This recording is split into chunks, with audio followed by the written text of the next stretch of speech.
ጤና ይስጥልኝ። እንግዲህ በእንግሊዝ ፕሪሚየር ሊግ 33ኛ ሳምንት የሳምንቱ መጨረሻ ጨዋታዎች በትናንትናው ዕለት ቼልሲ ክራቨን ኮቴጅ ላይ ሄዶ ፉልሃምን 2-1 በሆነ ውጤት ማሸነፍ ችሏል። ኢዮቢ ነበር ቀዳሚ ፉልሃምን ማድረግ ችሎ የነበረው። ሁለተኛው አጋማሽ ከ80ኛ ደቂቃ በኋላ ተቀይሮ የገባው የቼልሲ አካዳሚ ውጤት የሆነው ታሪክ ጆርጅ የመጀመሪያውን ግብ፣ ጨዋታው ደግሞ መጠናቀቂያው ላይ ደግሞ ፔድሮ ኔቶ ሁለተኛውን ግብ አስደናቂ ሁኔታ አስቆጥሮ ቼልሲ በ2025 በአዲሱ የፈረንጆች ዓመት የመጀመሪያ ከሜዳ ውጪ የፕሪሚየር ሊግ ድሉን አስመዝግቧል።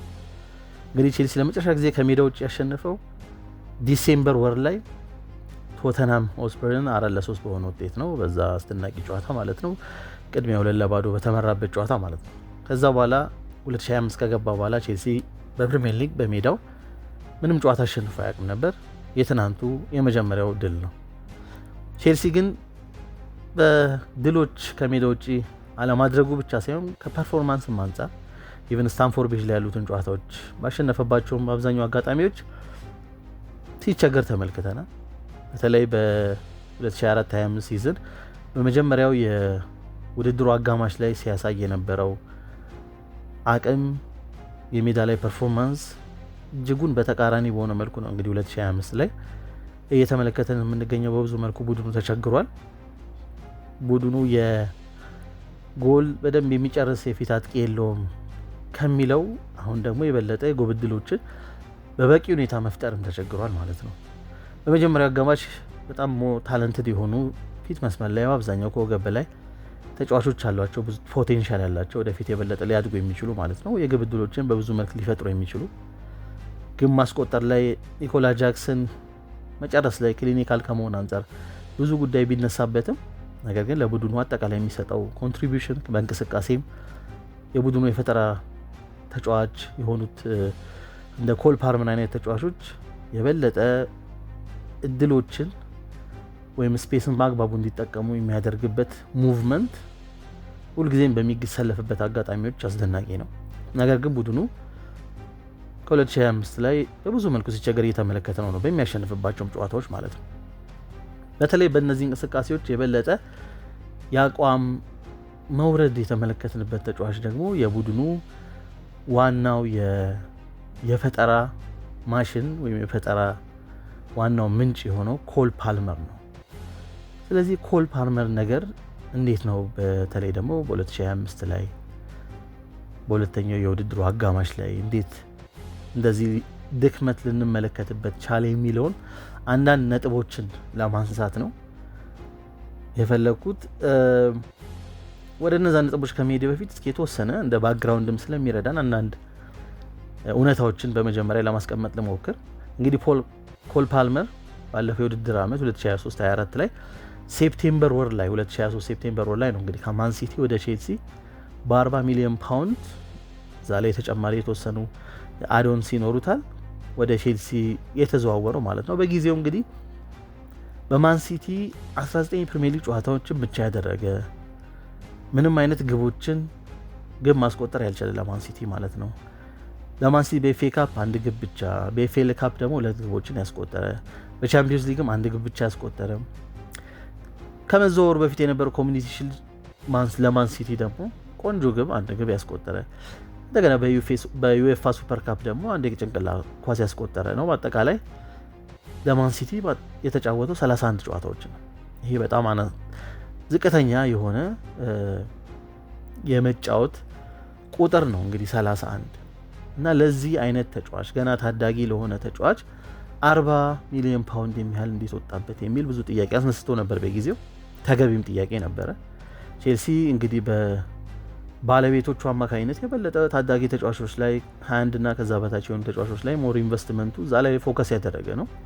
ሞር ስታብሊሽ ያደረጉ ተጫዋቾች ያስፈልጉታል። ሞር ኤክስፔሪየንስ ያላቸው ቡድኑን በብዙ መልክ በልምድም በመሪነትም ሊጠቅሙ የሚችሉ ተጫዋቾች ያስፈልጉታል በሚባልበት ጊዜ እንግዲህ ከክሪስታል ፓላስ ኦሊሴ ጋር ነበር ስሙ ሲያያዝ የነበረው። የእሱ አልሳካ ካለ በኋላ ነው ወደ ፓልመር ፊቱን አዙሮ ፓልመርን ያስፈረመው። ለጊዜው ብዙ ጥያቄ አስነስቶ ነበር። ይሄን ያህል ገንዘብ መውጣቱ ማን ሲቲም በጥሩ ዋጋ ነው የሸጠው ተብሎም ተጠቅሶ ነበር። ነገር ግን ሲዝኑ ከተጀመረ በኋላ ለቼልሲ በ2023/24 ሲዝን ምናልባት ማንም ከጠበቀው አንጻር በጣም አስደናቂ የሆነ ሲዝን ነው ያሳለፈው።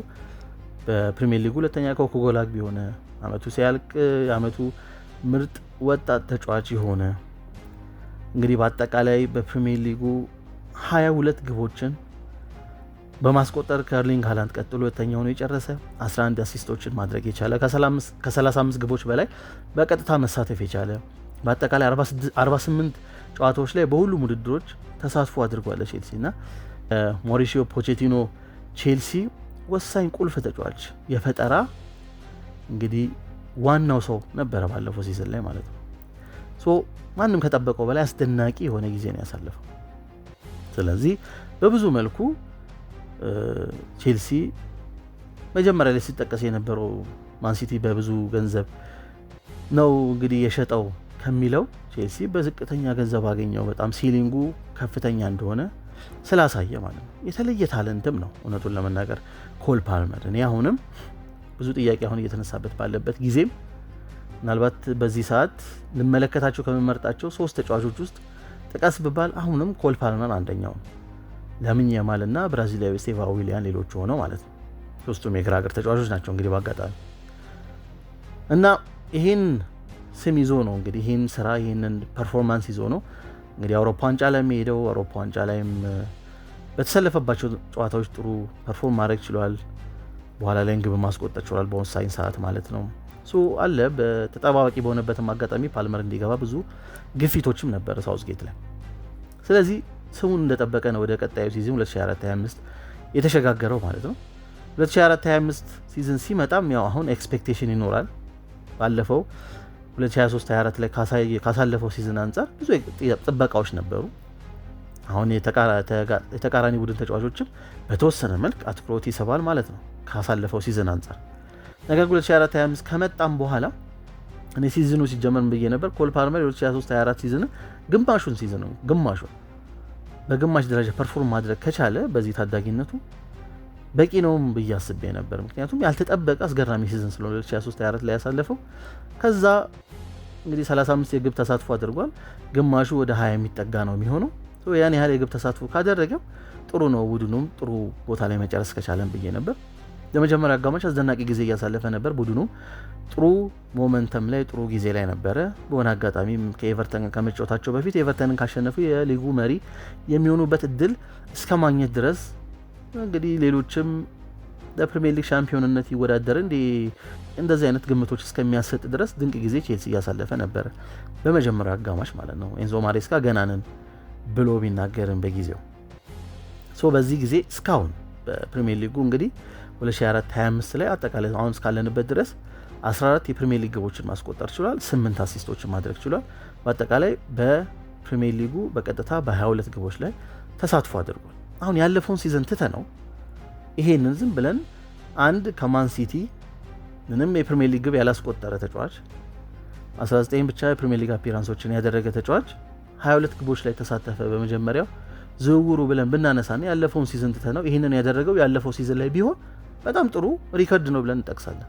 ነገር ግን ያለፈው ሲዝን ላይ ያስመዘገባቸው ቁጥሮች አስደናቂ ስለሆኑ አሁን ውድድሩ ካለፈው ሲዝን ላይ ካስመዘገበው ቁጥር አንጻር ነው ማለት ነው። ስለዚህ ከዚህ ረገድ ነው በተወሰነ መልክ ስለ መውረድ የምናወራው በኮል ፓልመር ላይ። ኦፍ ኮርስ ፐርፎርማንስ ዋይዝ ተከታታይ ጨዋታዎች ላይ 10 ተከታታይ ጨዋታዎች ላይ ምንም አይነት የግብ ተሳትፎ በማስቆጠርም ሆነ በአሲስት በማድረግም ሳይሳተፍ ቀርቶ ነው በኋላ ላይ በግብ መሳተፍ የቻለው። የአቋም መውረዶች በተወሰነ መልክ ተመልክተናል ማለት ነው። ነገር ግን እነዚህ አቋም መውረዶች ከየት ነው የመጡት የሚለውን እስኪ በተወሰነ መልክ ለማንሳት እንሞክር። የመጀመሪያው ድካምና የጨዋታ ብዛት ነው ብዬ አስባለሁ። እንግዲህ ቀድሜ እንደጠቀስኩት ወደ ቼልሲ ኮል ፓልመር ከመምጣቱ በፊት የጌም ኤክስፒሪየንሱ የሃይ ኮምፒቲሽን ያለበት ውድድር ላይ ያለው የጌም ኤክስፒሪየንስ ዝቅተኛ ነበር። በአጠቃላይ 31 ጨዋታ በፕሪሚየር ሊጉ ደግሞ ትልቅ ኮምፒቲቲቭ የሆነው ሊግ ላይ ያለው 19 ተሳትፎ ነው። ምንም ግብ ደግሞ አላስቆጠረም ነበር። ይሄ ተጫዋች ነው እንግዲህ ቻምፒዮንስ ሊግን ኤቭሪ ሲዝን መሳተፍ ለሚፈልግ ከዛም አልፎ ደግሞ ፕሪሚየር ሊግ ሻምፒዮን እንዲሆን ኤክስፔክት የሚደረግበትን ክለብ ዋና የፈጠራ አቅም ሆኖ የመጣው ማለት ነው። ያንን ባልተጠበቀ ሁኔታ ላስት ሲዝን ላይ አስደናቂ ሆኖ አሳልፏል። ያን ሲዝን እንዲደግም ኤክስፔክት የተደረገው ማለት ነው። ሶ የተከታታይ የውድድር ዓመቶች ወይም ሲዝኖች ላይ ብዙ በኮምፒቲቲቭ ደረጃ በኃይለኛ ኮምፒቲሽን ባለበት ደረጃ ላይ የመሳተፍ ኤክስፒሪየንስ የሌለውን ተጫዋች በቀጣይ ሲዝን ላይ ተጨማሪ በተመሳሳይ ብቃት ላይ እንዲጫወት ኤክስፔክት እየተደረገበት ነው ማለት ነው። በአጠቃላይ እስካሁን ድረስ ከ70 ጨዋታ በላይ ማድረግ ችሏል ካለፈው ሲዝን እስካሁን ድረስ ለቼልሲ ብቻ ማለት ነው።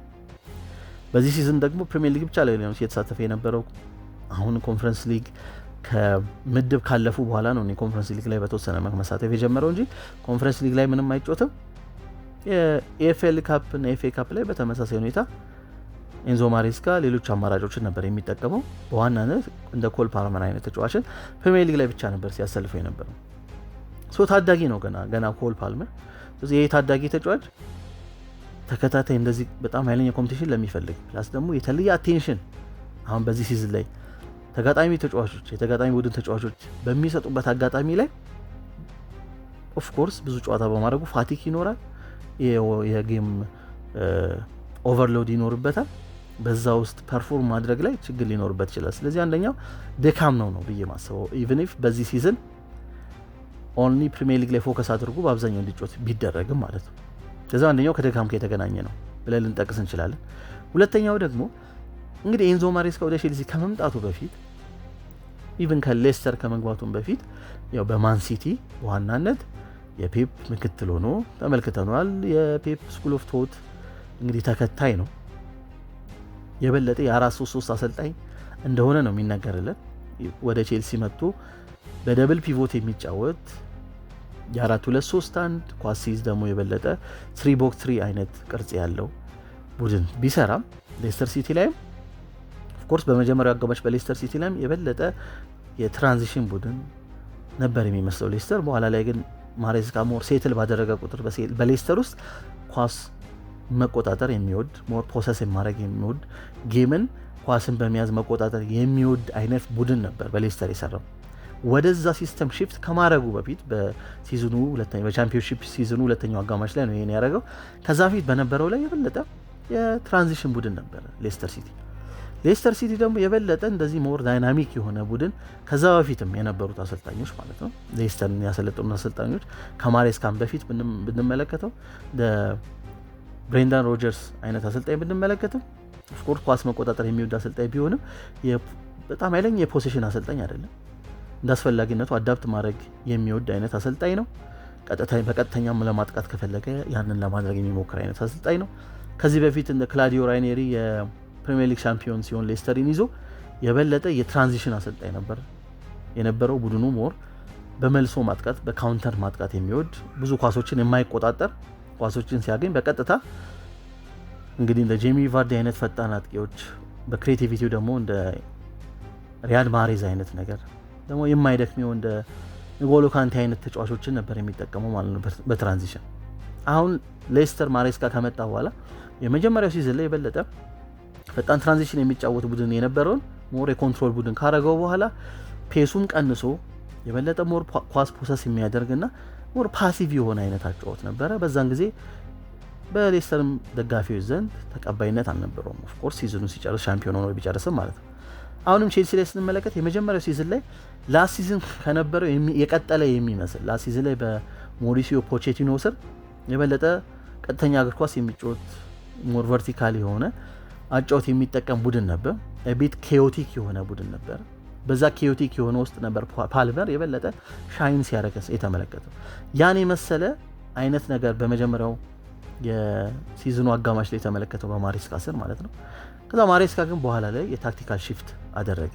የበለጠ ሌስተር ላይ በሁለተኛው አጋማሽ ላይ እንዳደረገው በቼልሲም ሁለተኛው አጋማሽ ላይ የበለጠ ሲስተም ድሪቭን የሆነ ሞር ፖሴሽን ሄቪ የሆነ ቡድን ኳሶችን በደንብ የሚቆጣጠር ቡድን ሆነ ማለት ነው። በዚህን ጊዜ ደግሞ ፓልመር እነዛ በእንቅስቃሴ ውስጥ የሚያገኘውን ስፔስ ማግኘት አልቻለም ማለት ነው። ፓልመር የበለጠ ሻይ እንዲያደርግ የተወሰነ የሆነ ኬዮቲክ የሆነ አጫወት ቡድን ውስጥ ቢኖር የሚመረጥ ነው የሚሆነው። ያ ኬዮቲክ የሆነ ባህሪው የበለጠ ስፔሶችን እንዲያገኝ ያደርገዋል። በነፃነት የመቀሳቀስ እድል ይሰጠዋል ማለት ነው። ያ የመቀሳቀስ እድሉ ደግሞ የሞር ኢምፕሮቫይዝ እንዲያደርግ ስፔሶችን በአግባቡ እንዲጠቀም ለተጋጣሚ ተጫዋቾች ደግሞ ጥሩ ኳሶችን እንዲያቀብል ረድቶታል ማለት ነው። ይሄ የታክቲካል ሺፍት አንድ ፓልመር ላይ በሁለተኛው አጋማሽ አቅሙ ደከም ብሎ እንድንመለከት አድርጎናል ማለት ነው። ሌላ ጊዜ የሚገኝባቸው ቦታዎች ላይ ሞር ቀጥተኛ በሆኑ አጫወት ላይ ይገኝባቸው የነበሩ ስፔሶች ላይ እንዲገኝ አላስቻለውም ይሄ አጫወት ማለት ነው። ከዛ በተጨማሪ ደግሞ በመስመሮች መካከል ኳሶችን የሚያገኝበትን እድል እያሳጣው መጣ። ኳሶችን ደግሞ በአግባቡ ለማግኘት የበለጠ በጥልቀት ወደኋላ መመለስ ይኖርበት ጀመረ ማለት ነው።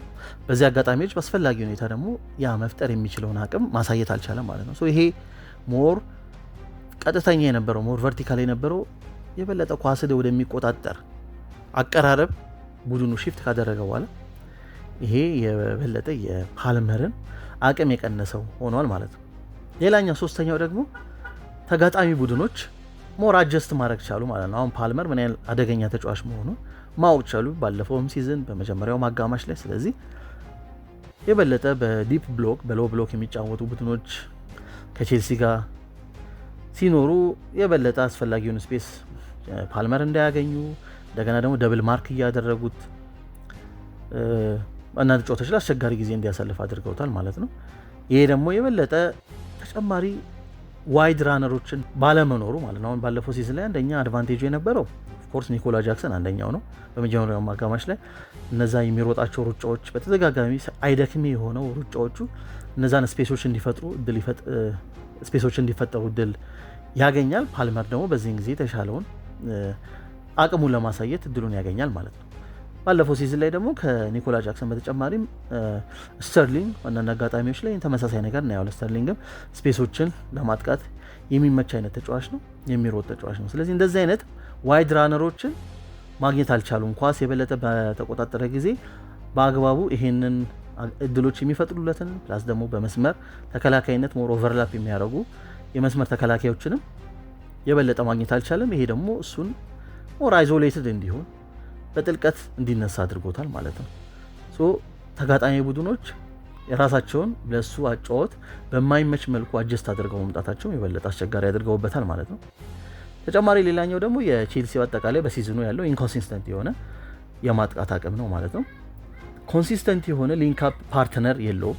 ኒኮላ ጃክሰን ነበረ በአብዛኛው አጋጣሚዎች ላይ ፓልመር ጥሩ ለመሆኑ አንደኛው እንደ ኒኮላ ጃክሰን አይነት ፊት መስመር ላይ መኖሩ ነበር ትልቁን እድል የሚፈጥረው። ኒኮላ ጃክሰን በተጎዳባቸው ጊዜያቶች ደግሞ የበለጠ ፓልመር ተቸግሮ ነው የተመለከተው ማለት ነው። ስለዚህ ኮንሲስተንት የሆነ የሊንክ አፕ ፓርትነር አለመኖሩ ፕላስ ደግሞ የግብ አስቆጣሪ ወይም ጎል ስኮሪንግ ትሬት ከመሀል ሜዳ የሚነሳ እውነተኛ የጎል ማግባት አደጋ ሊፈጥር የሚችል የመሀል ሜዳ ተጫዋች ሞር ዲስትራክት ለማድረግ የተጋጣሚ ቡድን አቴንሽንን ዲስትራክት ለማድረግ የሚረዳ የመሀል ሜዳ ተጫዋች የጎል ስኮሪንግ ትሬት የሆነ ማለት ነው አለመኖሩ ደግሞ ተጨማሪ አቴንሽኖች የበለጠ እሱ ላይ እንዲሆን አድርጎታል ማለት ነው። ስለዚህ በቂ እገዛ አለማግኘትና በቂ ኬሚስትሪ አለመኖሩ ነው ማለት ነው።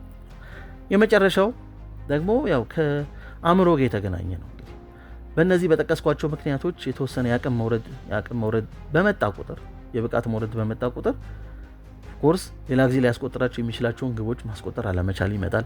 ፍጹም ቅጣት ባለፈው ሲዝን ላይ እንግዲህ 9 ፍጹም ቅጣት ምት አስቆጥሮ ነበር እንግዲህ ከፔናልቲ በአሁኑ እንግዲህ አንድ ስቷል ማለት ነው። አይ ቲንክ እስካሁን 3 ነው እንግዲህ ከፍጹም ቅጣት ላይ ግብ ማስቆጠር የቻለው አንድ ግን ስቷል ማለት ነው።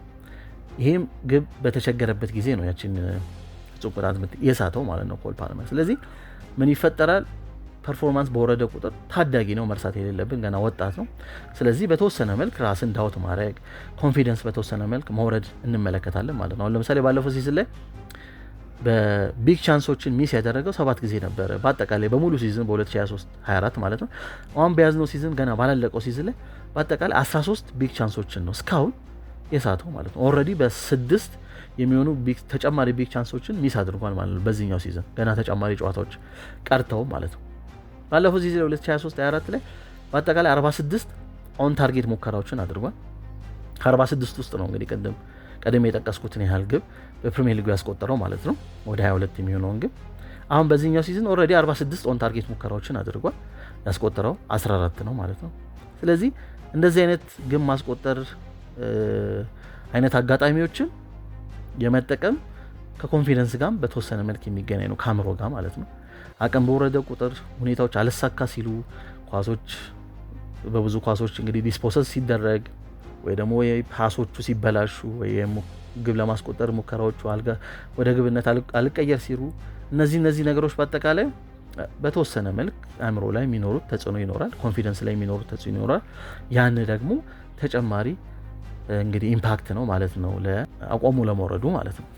ስለዚህ በአጠቃላይም ባለፈው ሲዝን ላይ በነገራችን 2023-24 ላይ 109 የሚሆኑ ሹቶችን ማድረግ ችሎ ነበር ሙሉ ሲዝን ማለት ነው። በአሁኑ በያዝነው 2024-25 ላይ ደግሞ ኦልሬዲ 115 ሹቶችን አድርጓል እስካሁን ድረስ። እንግዲህ ብዙ ሹቶችንም እንድታደርጉ ይጋበዛል። አሁን ግቦች አልሳካ ሲሉ በተገኘው አጋጣሚ ካለው ቦታ ላይ የሹት ሙከራዎችን ለማድረግ አንደኛው የፍረስትሬሽንም መገለጫ ነው። ሹት በሁለቱም መንገድ ሊገለጽ ይችላል።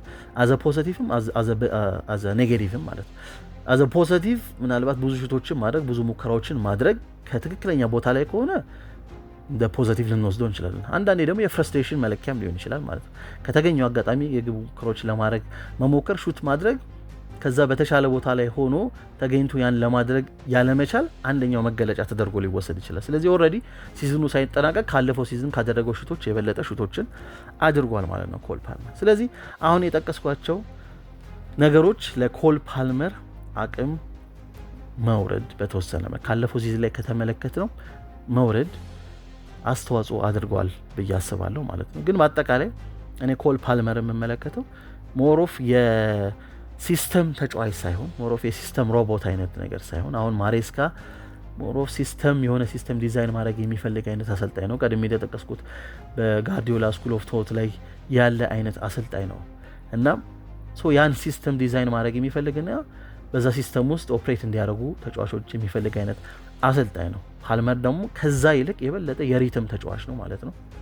ሁኔታዎችን በሚሰጠው ነፃነት ራሱን ኤክስፕረስ ማድረግ የሚፈልግ አይነት ተጫዋች ነው። ያን እድል ያን ፕላትፎርም በአግባቡ ካገኘ አሁንም ሻይን ማድረግ የሚችል ፖቴንሻል ያለው ድንቅ ተጫዋች ነው ብዬ ነው ማስበው።